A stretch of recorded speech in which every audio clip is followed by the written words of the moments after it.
नमस्कार दोस्तों, आज आप देखेंगे जो कक्षा 10वीं का अर्धवार्षिक पेपर हुआ है विषय गणित का, इसके सभी वस्तुनिष्ठ प्रश्नों को हम देखेंगे। तो देखिए, पहला यदि क्वेश्चन की बात करें तो सही विकल्प चुनकर हमें लिखना था। 15 क्वेश्चन आए थे। तो देखिए, किसी पूर्णांक m के लिए समपूर्णांक का रूप क्या होगा? तो पहले का आंसर था 2m। यदि हम दूसरे की बात करें तो दूसरे का आंसर था c और a के चिन्ह क्या होंगे? समान होंगे। यदि हम तीसरे की बात करें y बराबर -7, यदि आप इसमें रख देते तो x का मान जो है कितना आ जाता? 13 उत्तर होता। फिर अगला देखें, 1/2 यदि एक मूल है इस समीकरण का तो k का मान क्या होगा? तो इसका राइट आंसर है 2। फिर अगला देखिए, एक समांतर श्रेणी का सार्वंतर 5 है, तो यहाँ पे 18 में से 13 घटाने पे इसका मान क्या होता है? तो इसका राइट आंसर है 25 हो जाएगा।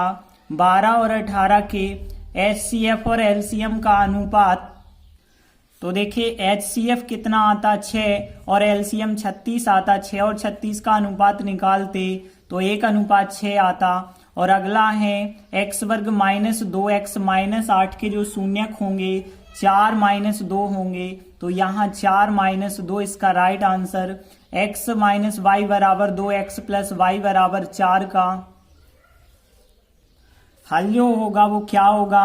3 और 1 हो जाएगा इसका राइट आंसर। अगला देखिए, एक जो है द्विघाती समीकरण दिया गया था, उसके विविक्त कर का मान पूछा गया था। तो इसके विविक्त कर का मान कितना था? 0 था। फिर अगला, एक समांतर श्रेणी में d का मान -4, n का मान 7, an का मान यदि 4 है तो a का मान फिर क्या हो जाएगा? 28 हो जाएगा। तो 28 इसका राइट आंसर था। फिर अगला 11वां क्वेश्चन, एक संख्या a दी गई है और एक संख्या a, इन दोनों का HCF बताना था। तो HCF जो होगा PQ वर्ग होगा इसका HCF, तो PQ वर्ग इसका राइट आंसर था। फिर देखिए, अल्फा बीटा इस समीकरण के शून्यक हैं, तो alpha plus beta minus alpha beta का जो मान होगा वो क्या होगा? तो इसका राइट आंसर है, इसका मान कितना होगा? 3 होगा। फिर देखिए, अगला पूछा गया है कि यदि दो रेखाएं समांतर होती हैं तब इनमें से कौन सी शर्त होगी? तो AB का गुणनफल जो होगा वो 6 के बराबर होगा। फिर अगला देखिए, x - 2 का होल स्क्वायर है, तो इसके हल क्या होंगे? तो इसके हल 2 और 2 होंगे। तो x बराबर 2 और x बराबर 2 दो बार आएंगे, इसलिए 2 और 2 इसका राइट आंसर होगा। और फिर इसका अंत से चौथा पद कौन सा होगा? तो अंत से चौथा पद 40 आएगा। थोड़ी यहाँ पे ध्यान रखना, माइनस के 49 नहीं है, प्लस के 49 हैं। फिर देखिए अगला, 8, 9, 25 का HCF 25 होगा। पहला कथन है असत्य, 25 नहीं होगा। और द्विघाती समीकरण के 2 मूल होते हैं और 2 हल हो सकते हैं, 2 से ज्यादा नहीं हो सकते, तो दूसरा भी असत्य हो जाएगा। फिर देखिए, द्विघाती समीकरण में वास्तविक मूल होने के लिए d का मान 0 से बड़ा होना चाहिए, बिल्कुल सत्य था। फिर अगला देखिए, करणी 2 का दशमलव रूप जो होता अशांत होता है और अनावर्ती होता है, ये भी सत्य था। और समांतर श्रेणी के पद हमेशा बढ़ते क्रम में होते हैं, ये असत्य था क्योंकि घटते क्रम में भी हो सकते हैं। फिर देखिए, ABC यदि समांतर श्रेणी में है तो A + C के बटे क्या आएगा? तो बटे इसके 2 आएगा, तो यहाँ राइट आंसर 2 होगा।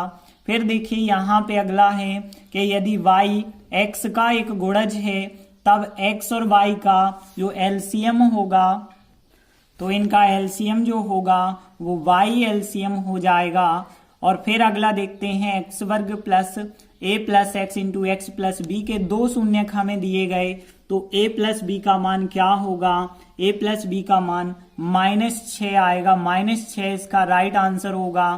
फिर देखिए अगला, 2 समीकरण दिए गए हैं युग्म, और रेखाएं जो होती हैं यदि समपाती हैं तो कब होंगी? तो इसके लिए जो है एक जो है यहाँ समीकरण आएगा इस प्रकार से, A/D बराबर B/E बराबर 1 हो जाएगा इसका आंसर। फिर देखिए, समीकरण x बराबर -4 और y बराबर -5 का आलेख खींचेंगे तो निर्देशांक -4 और -5 आएंगे, तो -4 और -5 ही इसका राइट आंसर हो जाएगा। फिर देखिए यदि हम बात करें सही जोड़ियों की, तो देखिए पहले की जो सही जोड़ी थी वो थी यहाँ पे d बराबर -4, तो ये था पहले का आंसर। फिर यदि हम बात करें दूसरे का आंसर था d बराबर 2, तो ये हो जाता दूसरे का आंसर। फिर तीसरे का जो आंसर था d बराबर 2/3 था इसका आंसर। फिर यदि हम चौथे की बात करते तो d बराबर जो है -5 था इस चौथे का आंसर। फिर यदि पांचवे की बात करते, इसका 10वां पद निकालते, तो वो आता 32। तो इस प्रकार से सभी वस्तुनिष्ठ प्रश्न पूछे गए थे। धन्यवाद।